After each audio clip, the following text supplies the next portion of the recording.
Hello everyone, this is Manish Shukla and I welcome you all to job grade.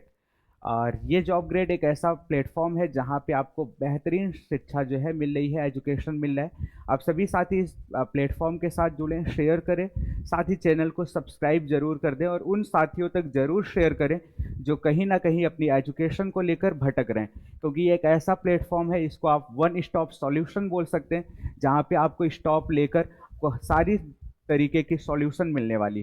तो आज ही जुड़ें इस चैनल के साथ, इसको सब्सक्राइब करें और हमारे ऐप को जरूर डाउनलोड करें प्ले स्टोर से। और मैं मनीष शुक्ला, मैं आप सबके सामने इंग्लिश के शानदार और बेहतरीन कॉन्सेप्ट और बेहतरीन क्वेश्चन लेकर आया हूँ। पीछे स्क्रीन पर आपको एक क्वेश्चन दिख भी रहा होगा, ठीक है। बहुत ही शानदार क्वेश्चन है और इस क्वेश्चन को मैं शानदार इसलिए बोल रहा हूँ क्योंकि आपके कंपटीशन के पॉइंट ऑफ व्यू से बहुत इंपॉर्टेंट है। ये ऐसा क्वेश्चन है जहाँ से हर एक बारी और अलग अलग कंपटीशन एग्जाम्स में क्वेश्चन पूछे गए हैं, पूछे जाते हैं और निश्चित तौर से पूछे जाएंगे, क्योंकि मोस्ट एक्सपेक्टेड कॉन्सेप्ट है जहाँ से क्वेश्चन आता है। और इस कॉन्सेप्ट को लेकर जो स्टूडेंट्स होते हैं वो बहुत कंफ्यूज रहते हैं। कंफ्यूज होने का एक रीज़न भी है, क्योंकि इसको वो शुरू से ही उनको रटवाया जाता है या फिर वो रटते हैं, इसकी लिस्ट निकालते हैं, ठीक है, और वो रट लेते हैं कि ये ऐसी वर्ब्स हैं जिनको कंटिन्यूस में यूज नहीं किया जा सकता। आज मैं आपको वो कॉन्सेप्ट और वो लॉजिकल तरीका बताने वाला हूँ जिससे आपको इसको रटने की बिल्कुल भी ज़रूरत नहीं होगी, क्योंकि आप अगर किसी चीज़ को लॉजिकल सीख लेते हैं तो उसको रटने की ज़रूरत नहीं होती। ज़रूरत रटने की इसलिए ज़रूरत रटने की इसलिए नहीं होती क्योंकि आपने उसको लॉजिकल सीख लिया। आप रूल्स में बात नहीं कर रहे हैं, आपको ये पता है कि ये रूल जो है वो बना कैसे, ये रूल जो है वो धरती पर आया कैसे। तो हम बात वही करेंगे कि ये आया कहाँ से, क्योंकि एक बार अगर आपको ये पता चल गया ये आया कहाँ से, तो ये है क्या, वो आपको रटने की ज़रूरत नहीं होगी। तो चलिए क्लास को शुरू करते हैं। क्वेश्चन मैं आपके लिए पढ़ दे रहा हूँ, बहुत प्यारा सा क्वेश्चन है। They are knowing each other for a long time, और लास्ट में नो एरर लिखा है, मतलब ये 4 सेगमेंट्स में ये जो सेंटेंस है वो डिवाइडेड है। आपको उस सेगमेंट को फाइंड आउट करना है जिस सेगमेंट में कोई जो है ग्रामेटिकल एरर है, ठीक है। तो चलिए एक बार आप लोग ट्राई करिए, आप लोग अपना अपना आंसर जो है मार्क करिए, और फिर जब मैं एक्सप्लेन करूंगा आप लोग देखिएगा कि आपने जो आंसर मार्क किया था वो आपने बिल्कुल सही मार्क किया था या फिर गलत था। साथ ही रीजन और लॉजिक भी सीखेंगे कि आखिर ऐसा हुआ क्यों। बेहतरीन कॉन्सेप्ट है, इसलिए लास्ट तक जरूर देखिएगा। चलिए, यहाँ पे अगर मैं कॉन्सेप्ट की बात करूं तो ये जो क्वेश्चन है वो बेस्ड है वर्ब नाम के एक चैप्टर से, ठीक है। और वो आप लोगों ने निश्चित तौर से कहीं ना कहीं जो है सीखा होगा। तो थोड़ी सी मैं बात करता हूँ वर्ब की, ताकि ये कॉन्सेप्ट आपको बिल्कुल बेहतरीन तरीके से समझ आ जाए। वर्ब की बात करें तो वर्ब क्या होती है पहले मैं ये बता दूं, फिर आते हैं हम लोग अपने जो है कॉन्सेप्ट पे आते हैं। वर्ब का मतलब होता है हर वो शब्द जो डूइंग, हैपनिंग, डूइंग, हैपनिंग या फिर बीइंग की बात करें। हर वो शब्द जो डूइंग, हैपनिंग या फिर बीइंग की बात करता है उसको इंग्लिश ग्रामर के अंदर वर्ब बोला जाता है। अब बात करिए डूइंग, हैपनिंग और बीइंग क्या है। तो कई बार आप कोई एक्शन जो है परफॉर्म करते हो, कई बार हम कोई एक्शन जो है परफॉर्म करते हैं, जैसे मैं अभी एक एक्शन परफॉर्म कर रहा हूँ, दैट इज टीचिंग, ठीक है। मैं टीच कर रहा हूँ तो टीच जो है अपने आप में एक वर्ब हो जाएगी, टीच अपने आप में एक क्या हो जाएगी, वर्ब हो जाएगी। फिर हमारे किसी साथी ने बोला कि बाहर बारिश होने लगी, बाहर क्या होने लगी, बारिश होने लगी, ठीक है। अब बारिश होना, बारिश वाला जो एक्शन है वो कोई परफॉर्म नहीं कर रहा है, वो एक्शन खुद से हो रहा है, वो हैपन हो रहा है। तो कई बार एक्शन आप परफॉर्म नहीं करते हो, एक्शन जो है वो खुद से होता है, ठीक है, उसको हम बोलते हैं हैपनिंग, ठीक है। जैसे रेन, बारिश होना, भूकंप आना, एक्सीडेंट हो जाना। आप कई बारी रोड से निकलते हो और आपका कोई बहुत पुराना साथी मिल जाता है, तो आप बोलते हो कि हमारे भाग्य जाग गए जो आप मिल गए। वो मिलने नहीं आपसे, वो आपसे मिलने नहीं आया है, याद रखिएगा, आप उससे मिल गए। तो वो एक्शन आपने परफॉर्म नहीं किया, वो एक्शन खुद से हो गया। इस टाइप के एक्शन को हम हैपनिंग बोला करते हैं। तो डूइंग बताने वाला शब्द भी वर्ब होता है, हैपनिंग बताने वाला वर्ड भी जो है वो अपने आप में वर्ब होता है। कई बार कोई एक्शन होता ही नहीं, कई बार कोई एक्शन होता ही नहीं, फिर भी सेंटेंस में वर्ब होती। अब आप बोलोगे सर एक्शन नहीं होता मतलब, जैसे मैं बोलूं कि यू आर अ बॉय, मैंने क्या बोला, यू आर अ बॉय। अब मैं अगर पूछूं कि इस सेंटेंस में क्या कोई एक्शन हो रहा है, क्या क्या कोई एक्शन परफॉर्म हो रहा है या कोई एक्शन खुद से हो रहा है क्या। आप बोलोगे नहीं सर यहाँ पे कोई एक्शन नहीं हो रहा है, ना तो कोई आदमी कोई काम कर रहा है और ना ही कोई काम खुद से हो रहा है। फिर भी इस सेंटेंस में एक वर्ब है, और वो वर्ब कौन सी है? That is are. और ये जो वर्ब है ये किसी चीज की स्टेट बता रही है। ये जो यू नाम का आदमी है, यानी आप, यू आप खुद के लिए भी बोल सकते हैं, ठीक है। यू की स्टेट बता रही है कि यू जो है उसकी स्टेट क्या है, उसकी अवस्था क्या है, कि वो एक बॉय है। तो कई बार इस टाइप के शब्द आएंगे जो स्टेट बताएंगे किसी चीज की, ठीक है। तो स्टेट बताने वाले जो शब्द होते हैं उनको इंग्लिश ग्रामर में हम बीइंग बोला करते हैं। तो याद रखिएगा, डूइंग, हैपनिंग और बीइंग बताने वाले जितने भी वर्ड होते हैं उनको वर्ब नाम से जाना जाता है। अब बात करते हैं अपने इस कॉन्सेप्ट की, जिस कॉन्सेप्ट को हम सीखने वाले हैं। जब वर्ब की बात करते हैं तो वर्ब जो है वो बेसिकली दो टाइप की आपको देखने को मिलेगी, ठीक है। एक तो होती है कई बार जिसको हम नाम दे देते हैं एक्शन वर्ब, ठीक है। इसको ध्यान से समझिएगा, ठीक है। एक्शन जितने भी होते हैं वो दो तरीके के हो सकते हैं, एक होती है एक्शन वर्ब और एक होती है स्टेटिव वर्ब। एक एक्शन वर्ब और एक स्टेटिव वर्ब। अभी एक्शन वर्ब और स्टेटिव वर्ब क्या है, इसको जितना बेहतरीन तरीके से आप सीख लेंगे उतना ही आपको ये इस टाइप का जो क्वेश्चन है उसका आंसर करने में आपके लिए आसानी होगी, और साथ ही आपको रटना नहीं पड़ेगा। तो चलिए सीखते हैं, और बहुत ही शानदार तरीके से मैं इसको सिखाने वाला हूँ। मैं एक स्टोरी आपके सामने क्रिएट कर रहा हूँ और उस स्टोरी से इस कॉन्सेप्ट को हम बहुत ही अच्छे से सीख जाएंगे। देखिए, दो टाइप के एक्शन मैंने इसलिए बोला कि दो टाइप के एक्शन हुआ करते हैं, ठीक है। एक एक्शन वर्ब हुआ करती है, एक स्टेटिव वर्ब हुआ करती है। आखिर ये होता क्या है, इस बात को समझते हैं। जैसे मान लीजिए यहाँ पे कोई आदमी, ये जो मैं स्टोरी,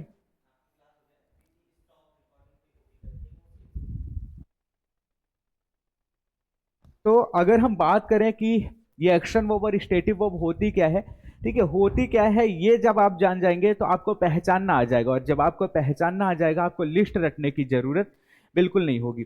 तो ये मान लीजिए एक आदमी है और हमने इसको एक काम दिया, एक काम, बहुत आसान सा काम दिया, और मुझे लगता है कि सबसे आसान काम है खाना, ठीक है। मैंने इसको काम दिया हम लोगों ने कि चलो तुमको ईट करना है, और ये तुम्हारे सामने एक प्लेट है जिसमें तुम्हारी फेवरेट डिशेज जो है वो रखी हुई है, इसको ईट करना है। अब ये बंदा जो है वो ईट करना शुरू करेगा। जब वो ईट करना शुरू करेगा तो एक्शन किसी ना किसी पॉइंट पे, ये जो एक्शन है किसी ना किसी पॉइंट पे शुरू होगा, और आप इसमें ये दिखा सकते हो कि टाइम के इतने दो टाइम के पॉइंट्स के बीच में इतना एक्शन जो है कंप्लीट हो चुका है, मतलब इतनी देर में इतना काम जो है कंप्लीट हो चुका है, और अभी इतना काम बाकी है जो कि काम क्या है, कंटिन्यू है। इतनी देर में इतना काम कंप्लीट हो गया है, अभी थोड़ा सा काम बाकी है जो कि कंटिन्यू है। ये चीज आप इस वर्ब के साथ दिखा सकते हो, इट वर्ब के साथ। इसको आसान सी भाषा में नाम दे तो इसको हम बोल सकते हैं ड्यूरेशन। यानी इस वर्ब के साथ आप ड्यूरेशन शो कर सकते हैं कि इस वर्ब में ड्यूरेशन है। हम इसमें ये दिखा सकते हैं कि टाइम के इस पॉइंट पे ये काम शुरू हुआ, इस पॉइंट तक इतना काम कंप्लीट हो चुका, अभी इतना काम होना बाकी है जो कि कंटिन्यू है। तो दुनिया की हर वो वर्ब, याद रखिएगा, ध्यान से सुनिएगा, बहुत ही इंपॉर्टेंट और बहुत ही लॉजिकल लाइन में बोलने वाला हूँ, ठीक है। यही सारा रूल बन जाएगा। दुनिया की हर वो वर्ब जिसमें आप ड्यूरेशन दिखा सकते हैं, ड्यूरेशन आप शो कर सकते हैं, हर उस वर्ब को हम इंग्लिश ग्रामर में एक्शन वर्ब बोलते हैं। यानी एक्शन वर्ब पहचानना बहुत ही आसान है। हर वो वर्ब जिसमें आप ड्यूरेशन दिखा पाएंगे वो एक्शन वर्ब के अंतर्गत आएगा। जैसे मैं कुछ वर्ब आपके लिए लिख देता हूँ। जैसे मान लीजिए हमने एक वर्ब लिख दिया डांस, और मैं आपसे पूछूं क्या डांस वर्ब के साथ आप ड्यूरेशन दिखा सकते हैं? क्या डांस वर्ब में आप ड्यूरेशन दिखा सकते हैं? तो आप सभी साथी बोलेंगे बिल्कुल दिखा सकते हैं। 10 बजे हमने डांस करना शुरू किया, 11 बजे तक हमने डांस कर लिया, अभी 1 घंटे डांस और करूंगा, ठीक है। तो अगर आप इसमें ड्यूरेशन दिखा पा रहे हैं, आप इस वर्ब के साथ ड्यूरेशन दिखा पा रहे हैं, तो निश्चित रूप से ये जो वर्ब है वो अपने आप में एक्शन वर्ब की कैटेगरी में आएगी, ठीक है। फिर मैंने एक वर्ब लिखा, चलो मैं एक वर्ब जो मैं खुद ही कर रहा हूं अभी, टीच लिख दिया। क्या टीच वर्ब के साथ आप ड्यूरेशन दिखा सकते हैं? अगर टीच वर्ब के साथ आप ड्यूरेशन दिखा सकते हैं तो टीच वर्ब भी कौन सी कैटेगरी में आएगी? एक्शन वर्ब की ही कैटेगरी में आएगी। मैं टीच कर रहा हूं, आप लोग क्या कर रहे हैं? आप लोग स्टडी कर रहे हैं, ठीक है। क्या स्टडी वर्ब के साथ हम ड्यूरेशन दिखा सकते हैं? बिल्कुल दिखा सकते हैं। इतनी देर से मैं स्टडी कर रहा हूँ, मैंने 2 चैप्टर्स कंप्लीट कर लिए हैं, अभी कुछ चैप्टर्स मुझे कंप्लीट करने बाकी हैं क्योंकि मेरा एग्जाम आ चुका है, इसके पहले मैं नहीं सोऊंगा। अब ड्यूरेशन दिखा पा रहे हैं, मतलब ये जो वर्ब है इसमें भी ड्यूरेशन है, और हर वो वर्ब जिसमें आप ड्यूरेशन दिखा पा रहे हैं वो सारी वर्ब जो है एक्शन वर्ब की कैटेगरी में आएगी। तो ये सारी वर्ब जो आप सबके सामने लिखी हुई है, ये सारी वर्ब जो है एक्शन वर्ब की कैटेगरी में आती है, एक्शन वर्ब है। ठीक है, अगर इतनी सी बात आपको समझ आ गई है तो हम थोड़ा सा सीखते हैं स्टैटिव वर्ब। आखिर स्टैटिव वर्ब क्या होती, और फिर जब दोनों वर्ब आपको बिल्कुल समझ आ जाएगी, फिर आएंगे इस क्वेश्चन पे, और ये क्वेश्चन आप देखते ही सॉल्व कर लेंगे, साथ में लॉजिकल तरीके से सॉल्व करेंगे और आपको कुछ रटना नहीं पड़ेगा। चलिए थोड़ी सी बात करते हैं स्टैटिव वर्ब की। आखिर ये स्टैटिव वर्ब क्या होती, आखिर ये स्टैटिव वर्ब क्या होती। स्टैटिव वर्ब, इसको मैं आपके लिए बहुत ही बेहतरीन स्टोरी से समझा रहा हूँ। स्टैटिव वर्ब, मान लीजिए यहाँ पे एक बच्चा है, ठीक है, और ये बच्चा है और यहाँ पे इसकी मम्मी है। ठीक है, एक दिन ये बच्चा जो है घर के आंगन में खेल रहा था। ठीक है, घर के आंगन में खेलते खेलते इस बच्चे ने आसमान में देख लिया चांद। इस बच्चे ने आसमान में क्या देख लिया, इस बच्चे ने आसमान में चांद देख लिया, मून देख लिया। और जैसे ही बच्चे ने आसमान में मून को देखा, बच्चे ने अपनी मम्मी से बोला, मम्मी वो ऊपर जो गेंद दिख रही है वो बहुत शाइन कर रही है, और मुझे वही वाली गेंद चाहिए, क्योंकि मेरे पास जो गेंद है वो पुरानी हो गई है और मैं इससे अब नहीं खेलने वाला हूँ। मम्मी ने कहा, बेटा वो गेंद बहुत दूर है, उसको मैं नहीं ला सकती हूँ। अब बच्चा जो है वो बार बार जिद करने लगता है कि मुझे चाहिए तो वही वाली गेंद चाहिए। ठीक है, लोग तोड़ते होंगे चांद तारे, लेकिन माँ नहीं तोड़ सकती ना। क्या वास्तविकता में चांद को तोड़कर लाया जा सकता है? बिल्कुल नहीं लाया जा सकता। माँ ने बार बार बोला कि इसी गेंद से खेलो, वो वाली गेंद बहुत दूर है, मैं उसको नहीं ला सकता हूँ। लेकिन बच्चा जब बार बार जिद कर रहा होता है, मम्मी ने इस बच्चे को डांट दिया, तुम बिल्कुल जिद्दी हो गए हो, ठीक है, एक पैसे की अकल नहीं तुम्हारे पास, वो गेंद नहीं ला सकती हूँ, मैंने बार बार बोल दिया। अब जब मम्मी ने इसको डांट दिया, बच्चा इमोशनल हो गया, और बच्चे ने इमोशनल होकर एक बहुत खतरनाक वाली लाइन बोल दी। और बच्चे ने खतरनाक वाली लाइन ये बोल दी, यू डोंट लव मी। ठीक है, आप तो मुझसे लव ही नहीं करती, आप मुझसे प्रेम नहीं करती हैं। अगर आप मुझसे प्रेम करती तो मेरे लिए वो गेंद जरूर तोड़ कर लाती। ठीक है, अब जब बच्चे ने ये सेंटेंस बोला माँ से, तो माँ भी इमोशनल हो गई, और माँ ने कहा, नहीं मैं तुमसे बहुत प्रेम करती हूँ।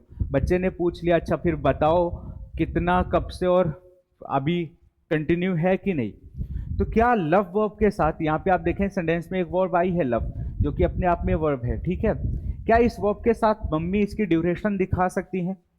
क्या लव वर्ब के साथ मम्मी ड्यूरेशन दिखा सकती है? ड्यूरेशन का मतलब अभी अभी हमने आपको समझाया था। क्या मम्मी लव के साथ ये बात दिखा सकती हैं कि मैंने इस पॉइंट से तुमसे लव करना शुरू किया था? ठीक है, इतने दिन में या इतने मंथ्स में या इतने ईयर्स में हमने इतना कंप्लीट कर लिया है, हमने इतना कंप्लीट कर लिया है, और अभी इतना होना बाकी है जो कि कंटिन्यू है। क्या माँ इस वर्ब के साथ ऐसी ड्यूरेशन दिखा सकती है? बिल्कुल नहीं दिखा सकती, क्योंकि इस वर्ब में ड्यूरेशन नहीं होती है। तो याद रखिएगा, दुनिया की हर वो वर्ब जिसमें ड्यूरेशन नहीं होती, जिसमें आप ड्यूरेशन नहीं दिखा सकते हैं, वो स्टेटिव वर्ब के अंदर आती, वो स्टेटिव वर्ब के अंतर्गत आती। ठीक है, तो हम बोल सकते हैं जो लव है, love is a stative verb. ठीक है, स्टेटिव वर्ब का कॉन्सेप्ट क्या है? स्टेटिव वर्ब में ड्यूरेशन नहीं दिखाई जा सकती। तो अब आपके लिए स्टेटिव वर्ब पहचानना बहुत आसान हो गया। दुनिया की हर वो वर्ब जिसमें आप ड्यूरेशन नहीं दिखा पाइएगा, वो स्टेटिव वर्ब होगी। ठीक है, जैसे मैं कुछ वर्ब्स आपके लिए और दिखाता हूँ। लव आई है तो हेट की भी बात जरूर करेंगे। ठीक है, क्या हेट वर्ब के साथ ड्यूरेशन हम दिखा सकते हैं? हेट वर्ब के साथ ड्यूरेशन दिखा सकते हैं? बिल्कुल नहीं दिखा सकते। हेट वर्ब के साथ भी आप ड्यूरेशन नहीं शो कर सकते हैं। यानी हेट वर्ब भी अपने आप में कौन सी वर्ब है? स्टेटिव वर्ब है। क्या आप बिलीव वर्ब के साथ ड्यूरेशन दिखा सकते हैं? किसी से ये बता सकते हैं, हमने 1 बजे आप पर बिलीव करना स्टार्ट किया, 2 बजे हमने इतना कंप्लीट कर लिया है, अभी इतना करना बाकी है जो कि कंटिन्यू है धीरे धीरे? ऐसा नहीं होता। ठीक है, इसमें भी आप ड्यूरेशन नहीं दिखा सकते हैं। तो दुनिया की हर वो वर्ब जिसमें आप ड्यूरेशन नहीं दिखा सकते हैं, वो सारी जो है स्टेटिव वर्ब कही जाती। वो सारी कौन सी वर्ब हुआ करती हैं? स्टेटिव वर्ब हुआ करती। तो यहाँ से आपके लिए पहचानना बहुत आसान हो गया। अगर ड्यूरेशन आप दिखा पा रहे हैं एक्शन वर्ब, ड्यूरेशन आप नहीं दिखा पा रहे हैं स्टेटिव वर्ब। कुछ स्टेटिव वर्ब्स की लिस्ट आप सबके सामने है, ये कुछ लिखी हुई वर्ब्स हैं, see, look, taste, smell, hear, feel. ठीक है। ये ऐसी वर्ब्स हैं जो स्टेटिव वर्ब की कैटेगरी में आया करती हैं। इनको स्टेटिव वर्ब की कैटेगरी में इसलिए रखा गया क्योंकि इन सारी वर्ब्स में आप ड्यूरेशन नहीं दिखा सकते। ठीक है। इसमें से कुछ वर्ब्स ऐसी भी हैं जो कभी कभी एक्शन वर्ब भी बन जाया करती हैं, उसको मैं अगली क्लास में आपके लिए एक्सप्लेन करूंगा। लेकिन ये वर्ब जितनी भी लिखी है स्टेटिव वर्ब हुआ करती है बेसिकली। ठीक है। तो ये स्टेटिव वर्ब इसलिए है क्योंकि इसमें ड्यूरेशन आप नहीं दिखा पा रहे हैं। अब आपको इस वर्ब्स को रटने की जरूरत नहीं है क्योंकि ये वर्ब्स मैं आप सबके लिए लेकर आया क्योंकि इन वर्ब्स से रिलेटेड क्वेश्चन आपके एग्जाम में पूछे गए। ये कुछ इंपॉर्टेंट लेके आए, इतनी ही है ये जरूरी नहीं। आपके एग्जाम में क्वेश्चन जो है और वर्ब से भी आ सकता है जो स्टेटिव वर्ब होंगी, हो सकता है इस लिस्ट में ना हो। ठीक है। इस लिस्ट में वही वर्ब्स हैं जिनसे क्वेश्चन पूछे गए और पूछे जाना एक्सपेक्टेड है, लेकिन क्वेश्चन किस वर्ब से आएगा ये कोई नहीं बता सकता। इसलिए मैंने इन वर्ब्स की लिस्ट ना रटवा के आपको लॉजिक समझाया, रीजन समझाया कि आपको ये पता चल जाए कि पहचानते कैसे हैं और वास्तव में ये होता कैसे, होता क्या है। जब आपको ये पता चल जाता है तो आपको रूल्स की जरूरत ही नहीं हुआ करती। ठीक है। यहीं से रूल्स भी बन जाएगा। ये जो हमने इसकी बेसिक डेफिनेशन और बेसिक बातें करी है इसी से रूल्स बनता है। कैसे रूल्स बनता है देखिए, दो टाइप की हमने वर्ब्स देखी यहाँ पे। एक तो हमने वर्ब्स देखी एक्शन और एक वो हमने वर्ब्स देखी स्टेटिव। दोनों में डिफरेंस क्या था? दोनों में डिफरेंस ये था कि इसमें ड्यूरेशन था, इसमें ड्यूरेशन था, इसमें आप कंटिन्यूटी शो कर सकते थे, इसमें आप कंटिन्यूटी दिखा सकते थे और इसमें ड्यूरेशन नहीं था। स्टेटिव वर्ब में ड्यूरेशन नहीं था, मतलब आप इसको कंटिन्यूटी नहीं शो कर सकते थे। अब आप मुझे बताओ जिस वर्ब में आप कंटिन्यूटी शो कर सकते हैं उसको तो आप कंटिन्यूअस टेंस में लिख सकते हैं, क्योंकि कंटिन्यूअस टेंस का मतलब ही होता है कि टाइम के इस पॉइंट पे ये एक्शन जो है कंटिन्यू है, था या होगा, ये बताने का काम कंटिन्यूअस टेंस का हुआ करता है। वो प्रेजेंट का है, पास्ट का है, फ्यूचर का, वो डिपेंड करता है टाइम पे। ठीक है। तो अगर इसमें ड्यूरेशन है तो आप इसको तो कंटिन्यूटी दिखा सकते हैं, कंटिन्यूअस टेंस में आप लिख सकते हैं। लेकिन जब इसमें कोई ड्यूरेशन ही नहीं है तो क्या इसको आप कंटिन्यूअस टेंस में लिख सकते हैं? क्या आप इसको कंटिन्यूअस टेंस में नहीं लिख सकते? ठीक है। और मैं ये बता नहीं रहा हूँ लिख नहीं सकते, मैं आपको रीजन दे रहा हूँ क्यों नहीं लिख सकते। तो यहीं से रूल बनता है कि एक्शन वर्ब का कंटिन्यूअस बनता है और stative verbs can not be used in continuous tenses. ठीक है। स्टेटिव वर्ब्स जो हुआ करती हैं वो कंटिन्यूअस टेंसेस में यूज नहीं हुआ कर सकती। वो उसका रीजन जो है ये लॉजिकल रीजन है, तो आपको रटने की जरूरत नहीं, ये वर्ब्स भी आप सबके सामने। ठीक है। अगर इतनी सी बात आपको समझ आ गई है तो आते हैं अपने क्वेश्चन पे। क्वेश्चन भी बहुत शानदार है। क्वेश्चन का आंसर करते टाइम आप एक बार फिर से कंफ्यूज होंगे, क्योंकि आपने अगर रूल्स रटा है तो आप फिर से कंफ्यूज होने वाले हैं इतना बताने के बाद भी। लेकिन अगर आपने लॉजिकल बातें सुनी है तो आप बिल्कुल कंफ्यूज नहीं होंगे। चलिए क्वेश्चन पे आते हैं। देखें यहाँ पे लिखा है एक वर्ब नो। अब नो वर्ब भी अपने आप में स्टेटिव वर्ब हुआ करती है, क्योंकि नो का मतलब होता है, नो का मतलब मैं पहले आपको बता दूं, नो का मतलब होता है to have something in mind. ठीक है। To have something in mind, किसी चीज का माइंड में होना। कोई चीज आपके माइंड में है तो आप बोलते हो कि मैं इसको जानता हूं, मुझे ये पता है। ठीक है। अब कोई चीज या तो आपको पता होगी, आपके माइंड में होगी, या तो नहीं होगी। इसमें भी आप ड्यूरेशन नहीं दिखा सकते कि इस पॉइंट पे इतना था, अभी 1 मिनट में इतना कंप्लीट हो गया है, अभी कंटिन्यू है, 10 मिनट बाद इतना हो जाएगा, ऐसा नहीं होता। नो या तो आप करते हैं किसी चीज को या तो नहीं करते, तो ये भी ड्यूरेशन नहीं है। तो ये भी अपने आप में कौन सी वर्ब है? स्टेटिव वर्ब है। और स्टेटिव वर्ब की जो लिस्ट थी उसमें ये नो जो है इंक्लूडेड भी है, आप देख लीजिएगा उसको।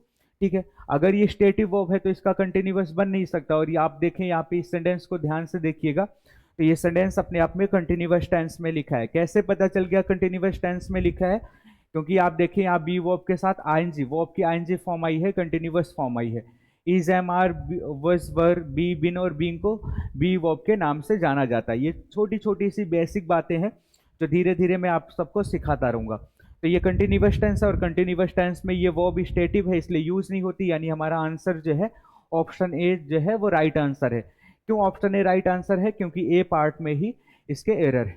ठीक है। तो हमें आंसर तो पता चल गया, लेकिन अब इसको इंप्रूव भी कर लेते हैं, क्योंकि अगर आपने सिर्फ आंसर टिक कर दिया तो आपने सिर्फ तुक्का लगाया, साथ में इसका इंप्रूवमेंट आना भी जरूरी, क्योंकि आप सीख रहे हैं। ठीक है। आप आंसर मार्क नहीं कर रहे हैं, आपको सीखना है, क्योंकि क्वेश्चन यहाँ से इंप्रूवमेंट, फिलर्स, एरर किसी भी सेगमेंट में आ सकता है। तो अब इसको इंप्रूव कैसे करें? तो बहुत सारे साथियों ने हमारे इंप्रूव कर दिया होगा कि सर कंटिन्यूअस नहीं बनता, इसको इंडेफिनिट बना दो, क्योंकि हमने तो रट रखा है। लेकिन आप देखो यहाँ पे टाइम दिया है, पीरियड ऑफ टाइम। ठीक है। कब से जानता हूँ, बहुत लंबे समय से जानता हूँ। तो याद रखिएगा, दो प्रेपोजिशन होते हैं इंग्लिश ग्रामर में, फॉर और सिंस। इनका काम ही होता है पास्ट के टाइम को प्रेजेंट से रिलेट करना। पास्ट को किससे रिलेट करना? प्रेजेंट से रिलेट करना।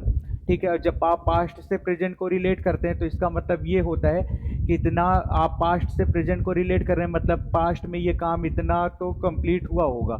ठीक है, आगे हो सकता है कंटिन्यू हो। ठीक है, तो आपने रटा होगा, याद किया होगा, फॉर और सिंस के साथ टाइम लिखा है तो हम परफेक्ट कंटिन्यूअस टेंस का यूज करते हैं। ठीक है, अब ये देखकर कुछ साथियों ने यहाँ पे हैव बिन नोइंग कर दिया होगा। ठीक है, क्योंकि रटकर हम लोग बैठे हैं कि अगर सिंस और फॉर दिख गया तो परफेक्ट कंटिन्यूअस लगा दो। फिर से गलत हो जाएगा, क्योंकि आप फिर से यहाँ पे कंटिन्यूअस बना रहे हैं। स्टेटिव वर्ब का कंटिन्यूअस नहीं बनता है। जब आप परफेक्ट कंटिन्यूअस टेंस यूज करते हैं तो उसका भी मतलब यही होता है कि आधा कुछ एक्शन जो है, एक्शन का कुछ पार्ट परफेक्ट हो चुका है, कंप्लीट हो चुका है, आगे का काम जो है कंटिन्यू है, इसलिए तो उसको परफेक्ट कंटिन्यूअस बोलते हैं। और क्या स्टेटिव वर्ब में कंटिन्यूटी शो कर सकते हैं? क्या स्टेटिव वर्ब में ये हम दिखा सकते हैं इतना पार्ट जो है एक्शन का कंप्लीट हो गया, अभी आगे का कंटिन्यू है? नहीं दिखा सकते। यही बात तो हमने अभी लॉजिकल पढ़ी, तो आपको रूल्स रटने की कोई ज़रूरत नहीं थी। ठीक है, आपने अगर लॉजिकल सीखा है तो आपको पता है कि ये भी गलत हो गया। फिर इसको सही कैसे करें? क्योंकि टाइम लिखा है सिंस और फॉर के साथ, तो याद रखिएगा इस केस में हम परफेक्ट टेंस यूज किया करते हैं। बात प्रेजेंट की हो रही थी तो प्रेजेंट का परफेक्ट यूज करेंगे, और प्रेजेंट के परफेक्ट को कैसे लिखा जाता है वो आपको पता होगा। हैज हैव के साथ third form of the verb जो है यूज होती। तो सब्जेक्ट प्लूरल है इसलिए हमने हेल्पिंग वर्ब प्लूरल लगाई, और थर्ड फॉर्म नो की लिखते हैं, नोन इसकी थर्ड फॉर्म हुआ करती। तो अब ये आपका जो है आंसर ये करेक्ट हो गया है। ठीक है, ये आपका राइट आंसर होगा। तो आई होप आपको ये कॉन्सेप्ट समझ आया होगा और आपको ये सीखकर मजा भी आया होगा। ठीक है, और आपको रटने की जरूरत नहीं, हर एक कॉन्सेप्ट ऐसी शानदार तरीके से, ऐसी बेहतरीन और लॉजिकल तरीके से हम लोग सीखेंगे। उसके लिए आपको जुड़ना पड़ेगा, ठीक है, जॉब ग्रेड के साथ। तो अगर अभी तक आपने चैनल को सब्सक्राइब नहीं किया है, हमारे ऐप को आप लोगों ने इंस्टॉल नहीं किया है, तो प्ले स्टोर पे जाइए, जॉब ग्रेड को इंस्टॉल करिए। आपको क्लासेस मिलने वाली है और बेहतरीन क्लासेस मिलने वाली हैं सारे सब्जेक्ट की, इसलिए आप लोग इंस्टॉल करिए और चैनल को सब्सक्राइब और शेयर जरूर कर दीजिएगा। ठीक है, आपको ऐसी बेहतरीन क्लासेस और बेहतरीन कॉन्सेप्ट आपको मिलते रहेंगे। फिलहाल आज हम लोगों ने ये सीख लिया है और आई होप आपको समझ आया होगा और आपको लॉजिकल कुछ चीज़ सीखने का मौका मिला होगा। तो ऐसे ही सीखते रहिए, जुड़े रहिए और सीखते रहिए। हम लोग मिलेंगे नेक्स्ट क्लास में, तब तक के लिए थैंक यू और जय हिंद सभी को।